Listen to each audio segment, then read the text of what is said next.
YouTube, what's going on? Welcome back to the channel. I almost messed that up. Welcome back to the channel. Welcome to the video. I don't know why it's so hard for me to just say welcome back to the channel, welcome to the video. I always want to say welcome back to the video. I just put out the video, or it's your first time watching the video, so you're not welcoming back to the video, you're just coming to the video. So, welcome to the video. Hope you're having a great day thus far. In this video, you and I are going to cover very in-depth everything you need to know, all you need to know about supersets. And again, this is going to be a very educational, packed video. So if you are somebody who likes to not only know what to do, but why in the hell are you actually doing that thing, which personally, I think that this is the way if you go through any of my content, this is how I do all of my content, because I don't just want to tell you, go do this, and give you no context, because I'm a firm believer, because I've seen through all of my coaching, that if somebody actually understands why they're doing something, number one, you can learn and retain that information more. But then number two, you also have more buy-in because you actually understand how it works, why it works, and how it's going to get you to where you want to be. So then if you have more buy-in, you're more consistent. If you're more consistent, they're going to see more progress. So all of this is coming back to you seeing more progress. So I hope you make sure you tune into the video, watch the video the whole way through. I know some of you don't, but watch the video the whole way through, and I guarantee you'll learn a ton, okay? And really quickly, if you're gonna be somebody who's watching this whole video, you probably care about your workouts. You probably wanna have better workouts and get better at your workouts. So what I'm going to do is, at some point in this video, I am going to be asking you a question that you are going to drop the answer down below with, and with that, I'm going to be picking one person to win one free month inside of my clubhouse. My clubhouse is where I have all of my training programs. I literally have every single program I've ever made, I have inside the clubhouse. We have new workout programs every single month as well. So again, if you're somebody who's going to like this information, you're probably going to benefit from the clubhouse, and I'll be able to give you a free freaking month inside of the clubhouse, okay? So stay tuned for that. Now, without any further ado, let's dive right in. Number one, first and foremost, what is a superset? And we're going to cover this just to make sure you know. You might already know, but there's a few little nuances here I'm going to say as well. A superset is just you are taking two exercises. Let's say you're taking a bench press, and let's say you're taking a chin-up. You're doing those two exercises back to back with minimal to no rest in between, and then you are resting after you have done one set of the bench press and one set of the chin-up. And when I say minimal to no rest in between, I mean you will rest from the time, if you're doing a bench press, you're lying on the bench press, from the time you rack the bar, catch your breath a little bit here, take 10, 15, 20, 30 seconds, whatever it is, to kind of catch your breath, make sure you're not just about to keel over and die. Take yourself about 30 seconds, whatever it is, get set up and move over to the other side of the rack to do the chin up. In between the time from the first exercise to you doing the second exercise, you should maybe be resting 20 to 60 seconds max, maybe somewhere in between there. And I would probably keep it more towards that 20 to 45 seconds max. So you're having a very minimal rest time in between, which for some of you, you're like, oh my God, that's how much time I rest in between all my sets. You should not be doing that. And I have a whole video why. I can link it here, top left-hand corner. Watch it after this video, please. But minimal rest in between, and then you rest after you complete both exercises. And that would be one set. So again, let's just say you're doing the bench press, you're doing the chin-up. You do one set of the bench press for 6 reps, one set of the chin-up for 5 reps. Then you rest. That is one set. And so let's just say, again, for example, you had 3 sets of a superset. So you're doing bench press, chin-up, rest, bench press, chin-up, rest, bench press, chin-up, rest. That would be 3 full sets of your superset. So that's essentially what a superset is. There's going to be some people who are like, well, actually, there are different forms of supersets and we call them different things. Shut the fuck up. I don't care. A superset is you just doing 2 exercises back to back. I don't get into all these people with their fucking jargon, this, that, and the other. They're just trying to make themselves sound smarter. A superset is just doing 2 exercises back to back, okay? Now, there are 2 main reasons why somebody would probably be doing a superset in their workout. And if I can ever get this cap off this pen, I'm going to tell you why. The first one is going to be everybody's most valuable asset. It's not your car, and it's not your house, it's not your nice teeth or your pretty face. It is going to be time. Everybody's most valuable asset is time.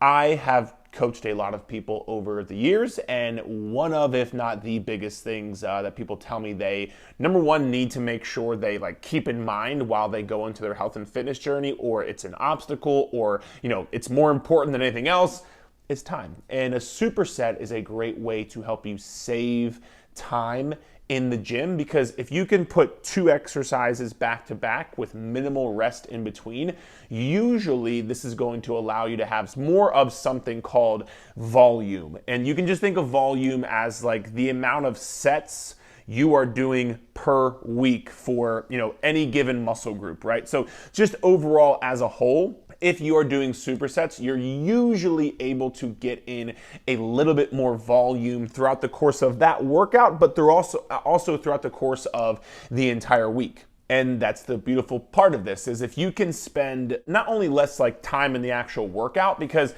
as opposed to you doing, let's just say, if you're doing an upper body day and you have 10 exercises, right? If you have 10 exercises that are not supersets, that could potentially take you, I'm just going to give you random numbers here, but let's just say that takes you an hour and a half if you are not doing supersets. Or you could take those 10 exercises, make them into 5 supersets, because mathematicians out there, that's you. You have 10 exercises. If superset is 2 exercises back to back, you do 5 supersets. Let's just say, for the sake of this argument, you're doing, instead of now spending an hour and a half in the gym doing upper body, let's say you're now spending 45 minutes in the gym doing upper body with those 5 supersets instead. And you programmed it smartly. Is that even a word? I don't know. But you programmed it in a smart fashion to not, kill your progress or ruin your workout or that kind of stuff, which we're going to talk about over here in a second on the different kinds of supersets you should probably be including if you are going to include supersets. But you programmed them smart, you still got the same results, if not better results, because again, let's say you couldn't spend an hour and a half in the gym doing those 10 different exercises, so you only did 6 exercises because you could only spend an hour in the gym. Now, if you're making supersets, you still spend an hour in the gym either way, but now you've, let's say, added in 2, 3, 4 more exercises that you're going to be able to now work in because you're doing supersets. Again, this brings your volume up for the course of the entire week. It allows you to do more work in the same amount of time, and then it will allow you over the long haul to see more progress. Again, if you program it in a smart way, which don't worry, we're going to talk about what is smart and obviously what is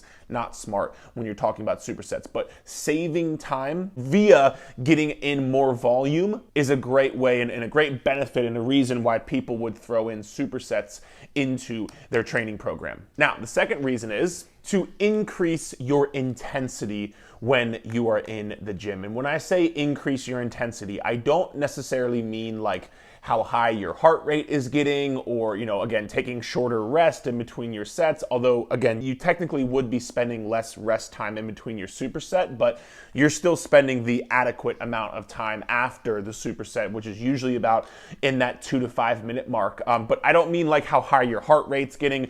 When I say intensity in your workouts, what I'm referring to right here is how close you are pushing yourself to failure, and then sometimes potentially even beyond failure. And so we're going to talk about this a little bit later when we talk about the 3 main kinds of supersets and what to do, what not to do with your supersets. But a superset, if programmed in a specific way, is going to allow you to increase the intensity of your workouts by allowing you to push either that exercise or that muscle closer to failure, closer to its failure point, its muscular and strength failure point. Not necessarily from a cardiovascular standpoint or a muscular endurance standpoint, because again, I don't mean you going closer to failure just because you're not resting for as much in between your superset. That's not why I'm talking about you're going to increase your intensity. Hopefully, again, through the ways that we're going to talk about, you're able to increase your intensity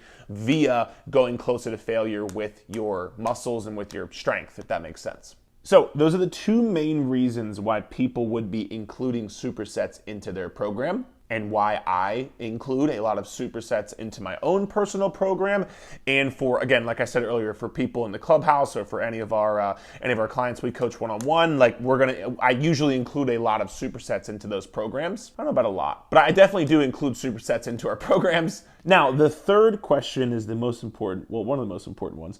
Are supersets better than straight sets? And what a straight set is again, let's just say you were going back to the same example we used earlier. You're doing a bench press and you're doing a chin up as a superset, right? A straight set would just be you're doing the set of bench press and you're resting, 2 to 5 minutes in between. A set of bench press, rest 2 to 5 minutes. A set of bench press, rest 2 to 5 minutes. And then you're doing a chin up, a set of chin-ups, rest 2 to 5 minutes, a set of chin-ups, rest 2 to 5 minutes, a set of chin-ups, rest 2 to 5 minutes. Doing it that way as opposed to doing the supersets kind of with the both exercises back to back and then resting after. Now, is a superset better than a straight set? Is a straight set better than a regular set? It really just depends on the goal that you have. Let me give you an example. Like if somebody comes to me and they're like, hey, I want to maximize my workout performance. I want to maximize my workouts. I want to maximize my time in the gym. I want to get as much volume as I possibly can. I only have, I'm having 3 or 4 days to lift. I'm not going to spend 5 or 6 days in the gym, which a lot of my clients do not. 95% of my clients do not spend 5 or 6 days in the gym. If somebody's coming to me like that and they're like, I want to get as much, we talked earlier about get as much volume as I can, like, make sure I'm doing, all the exercises that can help me, build my muscle, build strength, all these things.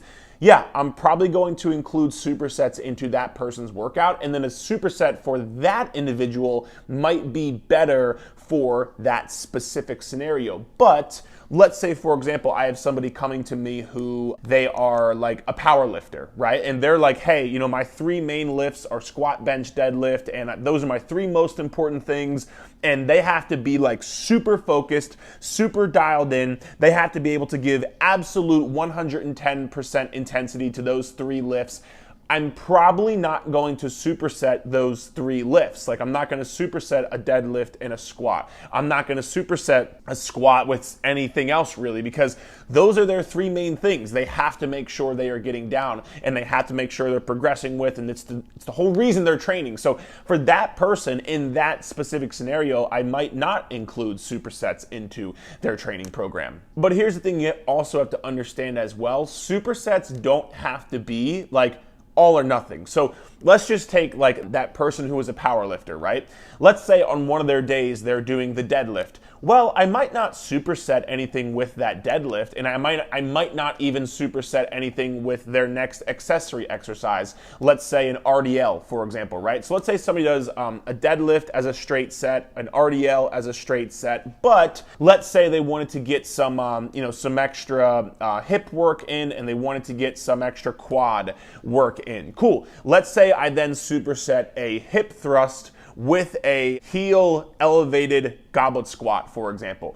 Cool, I can superset those 2 things because it's not their main thing. It's not their, their one huge strength building movement that like they need to make sure they're, at full capacity. It's not their accessory. It's later in the workout. Maybe they're supersetting a hip thrust with a heel elevated goblet squat. In a scenario like that, you can work in supersets to, again, get more volume. And if this person maybe only has 40 minutes in the gym, but I want to make sure they get the quad work they're looking for, they get the extra hip and glute work they're looking for, and it's not affecting their overall training program. Cool, like go ahead, right? So you can throw in a superset that way. It doesn't have to be, oh, every single thing is a superset or every single thing is not a superset. You can intertwine supersets into your program kind of like as you feel necessary, or I guess more so as it makes sense into your training program.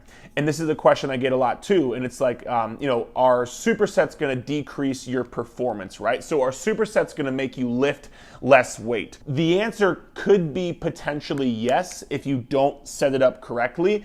But for the most part, if you are, again, let's just take that same example of a bench press and a chin up. Because of the way that superset is created, which we're actually going to touch on in a quick second, I promise. But the way that superset is created, no, that's probably not going to affect your performance. It's not going to affect how much weight you're able to lift. Like for the most part, no.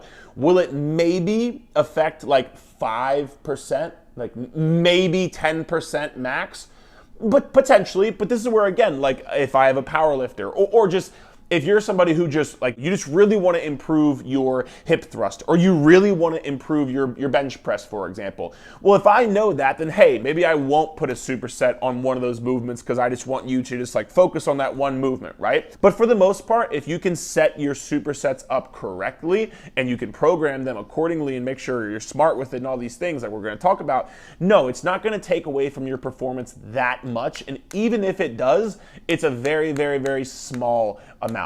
So it should not affect the overall scope of your workout. So that is going to be talking about, are supersets better than straight sets? It really, my favorite phrase, it just depends. But hopefully I gave you a few different scenarios there where you can take that and put that into your own training. Now, there are three main kinds of supersets. Let's cover them all right now. That was fucking cool. All right, the first kind of superset is going to be the most common superset, which is going to be opposing muscles on the same part of your body. So again, I say same part, I'm basically, it says L and U, right? I'm basically splitting up your body into two parts, your upper body and your lower body. So when I talk about like supersetting, let's say, for example, you're doing a superset for your upper body that is opposing muscle groups. That could be what we talked about earlier with the bench press, because that is an upper body pushing movement, which if you don't know what a pushing movement and a pulling movement and those kind of things are, I actually just did a quick video on YouTube. You can check it out. I'll link it here above. I talk about all that kind of stuff, but the bench press is an upper body pushing movement. The chin up is an upper body pulling movement, because on a bench press you're pushing the weight away from you. On a chin up you're pulling, it's a pulling motion, right? So that would be an opposing muscle group superset. The muscles that you use in a bench press in a pushing movement are not the same muscles you use in a pulling movement. In a bench press, you're using your chest, your shoulder, and your tricep, your pushing muscles. In a pulling movement, you are using your back, your biceps, your rear delts, your pulling muscles. And this is what I talked about over here with, like, if you set things up correctly, if you're going from a pushing movement to a pulling movement, you're really not going to impact your performance that much. Again, maybe would you impact it by 5 or 10%? Maybe. I mean, maybe, but in the grand scheme of things, you're really not going to affect that second exercise that much. Or we can take something like a Bulgarian split squat superset with a Romanian deadlift, for example. Again, those are opposing muscles getting worked, and more so opposing movement patterns getting worked, right? Because in a Bulgarian split squat and an RDL, you are going to work, you're going to work your glute in both of those exercises, but the Bulgarian split squat is a pushing movement because you're like pushing the ground away from you, you're pushing yourself back up, and a RDL is a pulling movement because it's a hip hinge movement and you're using your glutes and hamstrings to pull yourself back up. So those would be opposing muscle groups for each part of your body. And again, I'll give you one more example for upper body. Let's say you're doing a shoulder press superset with a bent over row. Again, that could be, the shoulder press is a pushing movement, the bent over row is a pulling movement. Those are two different muscle groups. They're opposing each other because, again, you are not overlapping. You're not overlapping the same muscles you are working in those back-to-back exercises. Or let's say, for example, for your lower body, you are doing a leg extension machine, and then you are supersetting with a leg curl machine. Because again, the leg extension is a push, it's working your quad. The leg curl is a pull, it's working your hamstring.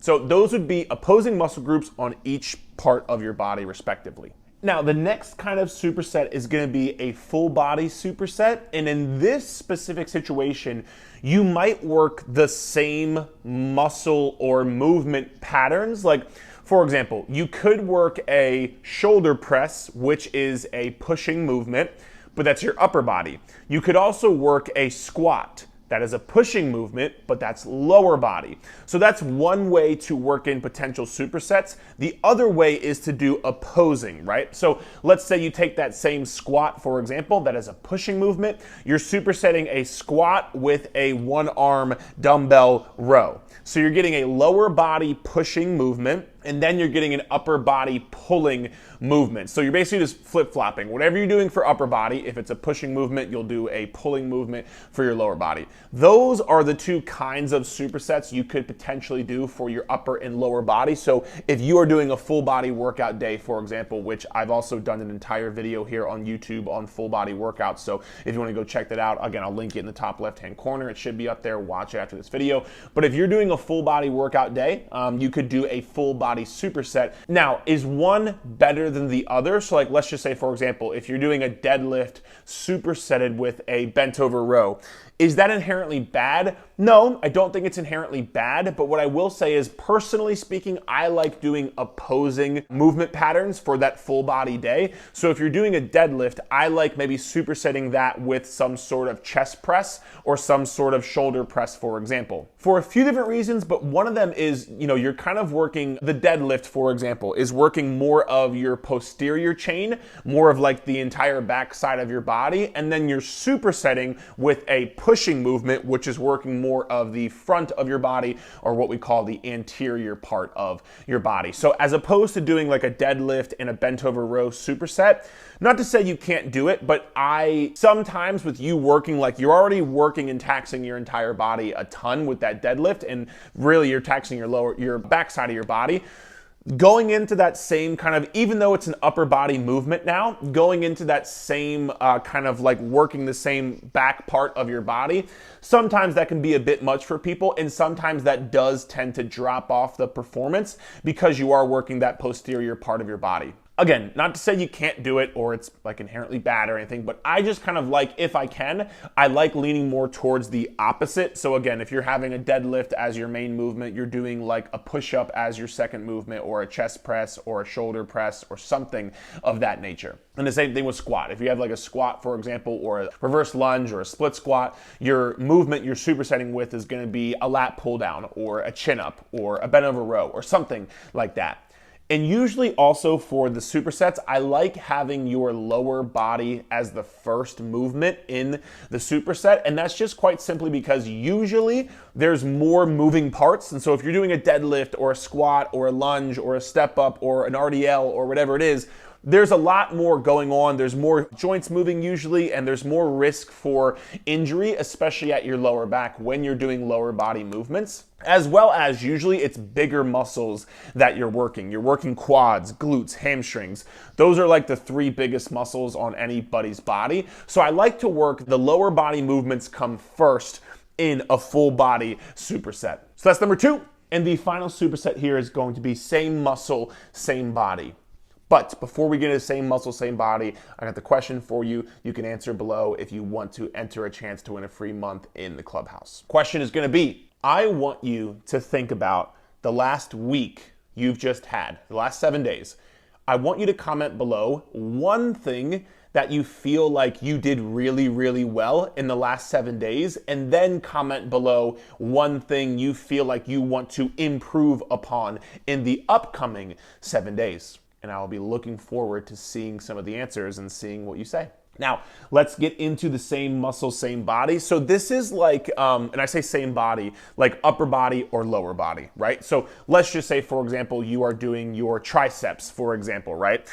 This is where, let's say you're doing like a tricep press down, and you're then supersetting with a overhead tricep extension, right? Let's say you're doing biceps. Let's say you're doing a in front of you preacher bicep curl, and then let's say you're doing a cable behind the back bicep curl. Let's say you're doing a hip thrust for your glutes, and then you're going into a Romanian deadlift for your glutes. All of those things are working the same muscle group, but they're different exercises, and all of those I actually just mentioned are like, they're hitting the muscle from different angles in something called resistance profiles. If you want to learn a little bit more about this, I wrote an article on this. I will link it here below in the description, but let's go back to the tricep extension with the overhead tricep extension, right? Or so the tricep press down, where like if you have like a rope and you're doing tricep extensions, and then you're going over the head and doing like a tricep extension that way.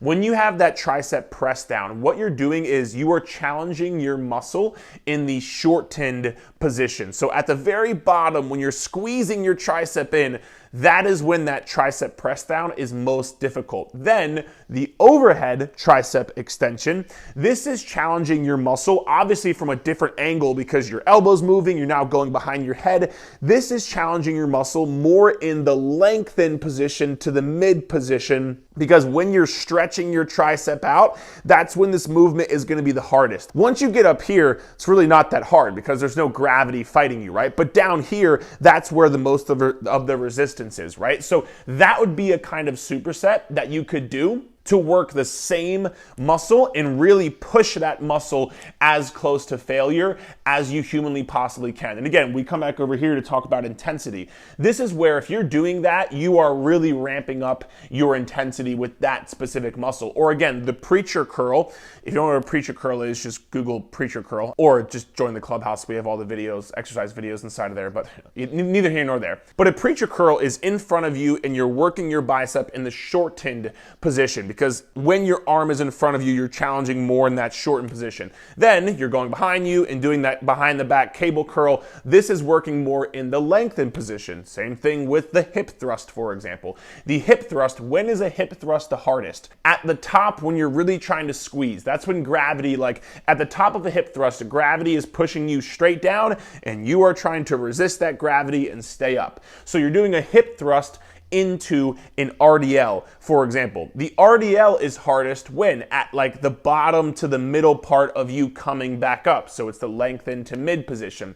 So it's hardest there. So basically what you're doing is you're challenging the muscle in the shortened position when you're like, squeezing it, all that kind of stuff. And then you're taking it to like failure by going through the lengthened position as that second exercise in that superset. And that is a phenomenal way if you're really trying to take a muscle really close to failure and like really ramp up the intensity. That is a tremendous way to do just that. And the second way you could potentially work the same muscle is going to be you're working in either a shortened superset or a lengthened superset. I'm not going to get super in depth on this right here because this could be a whole hour topic just in this right here. But let's just say, for example, you're doing a skull crusher with your triceps, right? You're doing a skull crusher and then you immediately go into like a close grip tricep press, right? That could be a way where you're doing like a lengthened superset or something like that. But for the most part, just think like you're doing the same, and honestly, you don't even have to know like lengthen to mid to short to this, that, and the other. You don't really even have to know all that shit.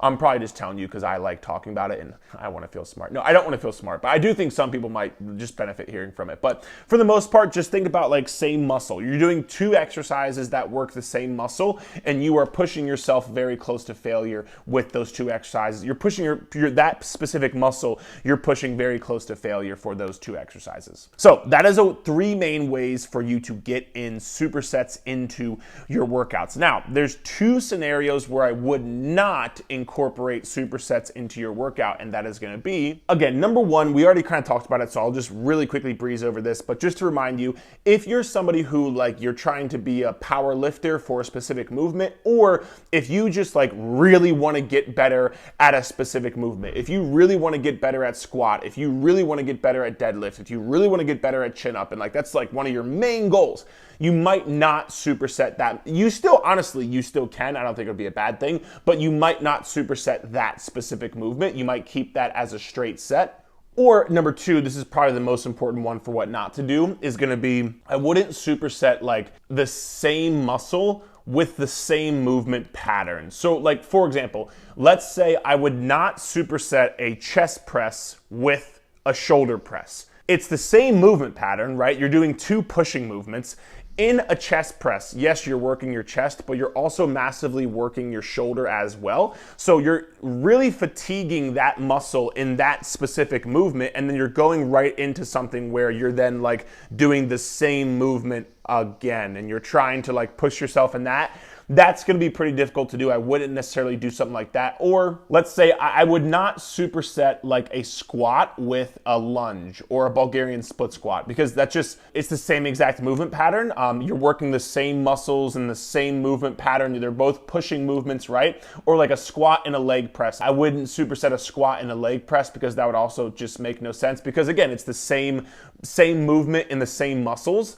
Or like I wouldn't superset a hip thrust with a glute kickback, because you're essentially doing the same thing for your muscle. You're challenging it in that like shortened position. You're like extending your hip. It's kind of a very similar movement pattern. So if it's the same muscle in the same movement pattern, and again, if you don't know what movement patterns are, I would strongly suggest checking out that video I just did here on YouTube. I'll go over pushing, pulling, hip, knee, core, all these things. So go check that video out. But that's when I would not incorporate a superset into your routine. And again, thank you so much for watching the video. We just went super fucking in depth on Supersets 101. I have a podcast, Eric Roberts Fitness Podcast. It'll be in the description below.